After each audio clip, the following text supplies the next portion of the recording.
నమస్తే. ఏంటి కూటమి ప్రభుత్వం మీద మీ అభిప్రాయం ఏంటి? ముందుగా కూటమి ప్రభుత్వం వాళ్ళు చెప్పిన మాటలు కరెక్ట్గా నెరవేర్చట్లేదు బాబు. ఓకే, అనుకున్న విధంగా వాళ్ళు అప్పుడు ఏ విధంగా అయితే జనసేన కానీ టీడీపీ కానీ బీజేపీ కానీ వాళ్ళు ఏ విధంగా అయితే మన ప్రజలకు ప్రజలంటే నేను ఒక భాగస్వామి హామీ ఇచ్చారు, అవన్నీ సక్రమంగా నెరవేర్చలేకపోతున్నారు. ఓకే, కారణం ఏంటంటే వాళ్ళే కారణం చెప్పేస్తున్నారు. బడ్జెట్ లేదనా? అంతే. అంతకుముందు ఖాళీ ఉందని ఇప్పుడు ఏమో డబ్బులు ఉండరు. ఓకే, అంతకుముందు అతనే అదే మాటలు మాట్లాడిండు. కానీ అతను ఏం చెప్పాడంటే ఇది వదిలిపెట్టిన ఇన్సూరెన్స్లు అన్ని రైతులకు అందరికీ అందజేసి ఇచ్చుకున్నాడు. ఈయన కొన్ని లేడీస్కు అది డాక్రా బాప్తి కొన్ని ఎగ్గొట్టుంటే అవి కూడా క్లియర్ చేసి ఇచ్చిండు. సరే, అదేవిధంగా ఈయన అవి ఇవ్వకపోయినా సరే ఈయన చెప్పిన మాటలు ఈయన విధానము క్లారిటీగా నేను చెప్పింది ఇది నన్ను నెరవేర్చాలా, నేను ప్రజలు మనల్ని పొందాలా, మళ్ళీ నేను వచ్చినా నాకు ఆయన కొడుకు పెట్టాలని ఇప్పుడు ఆలోచిస్తున్నాను. రోజు యూట్యూబ్లో వస్తుంది. కానీ కొడుకుని పెట్టుకో, నీ కోడల్ని పెట్టుకో, మనమ్మని పెట్టుకో, దేవాంశను కూడా తిప్పుతున్నాడు పాపం. చెట్టు గురించి చెప్తున్నా మాకు ఇబ్బంది ఏం లేదు. కానీ మాకు ఇచ్చిన మాట ఎందుకు నెరవేర్చలేకపోతున్నారు? నేను చెప్తున్నాను. మీ అభిప్రాయంలో ఇప్పుడు చర్చ అదే నడుస్తుంది. నారా లోకేష్ కాబోయే ముఖ్యమంత్రి అంటున్నారు రేపు ఉగాదికి. అది సాధ్యం కాదులేండి.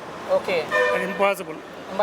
ఇఫ్ ఇన్ కేస్ ఒకవేళ అనుకున్న సాధ్యం అయినా కాబట్టి ఒకవేళ అతను ముఖ్యమంత్రి అయితే డిప్యూటీ సీఎంగా ఉన్న పవన్ కళ్యాణ్ పరిస్థితి ఏంటి? ఆయన డిప్యూటీ సీఎంగా ఉండాలా, ఆయనకు అడిషనల్గా మంత్రి పదవి ఇవ్వాలనుకుంటున్నారా?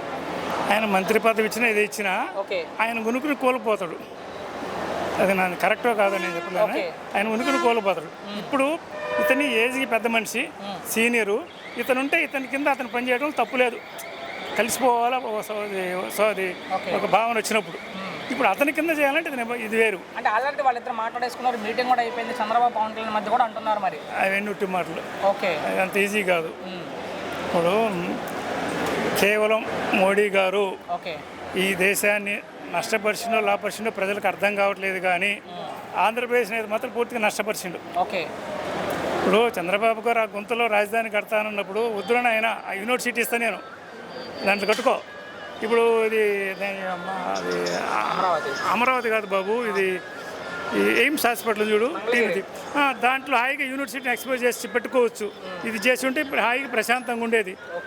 అటువంటి పోగొట్టుకొని చేసి తప్పు చేసిండు జనాలను అక్కడ గుంతలు పెట్టకుండా. సరే, ఈయన ఏం సంపాదించుకున్నాడు ఇంకోటి అంటున్నారు. అవన్నీ నాకు అవసరం లేదు, అవి పక్కన పెట్టండి. అది వాళ్ళ రాజకీయం మాట్లాడుకునే విషయాలు. నేను ఒక కస్టమర్గా, ఒక రైతుగా, ఒక ఓటర్గా, ఒక దీన్ని మాట్లాడుతున్నా. ఈ ఒక్క పని చేసి ఉంటే బాగుండేది. ఇటు తెనాలి, మంగళగిరి, గుంటూరు, విజయవాడ టోటల్గా ఇదంతా హైదరాబాద్ని మించిన రాజధానిగా 10 years లోపల కనపడేది. ఈ పాటికి చాలా వరకు కవర్ అయిపోయేది. ఇప్పుడు అక్కడ గుంతలు పెట్టి అవునని ఆయన కాదని జనాలు నష్టపెట్టి రాష్ట్రాన్ని నష్టపెట్టి అందరూ నానాకు ఇబ్బందులు పడుతున్నారు. వాళ్ళ పరిస్థితి వాళ్ళకి అర్థం కావట్లే. కాకుంటే ఆయన ఒక పార్టీ, ఈయన ఒక పార్టీ, ఆయన ఒక పార్టీ. నేను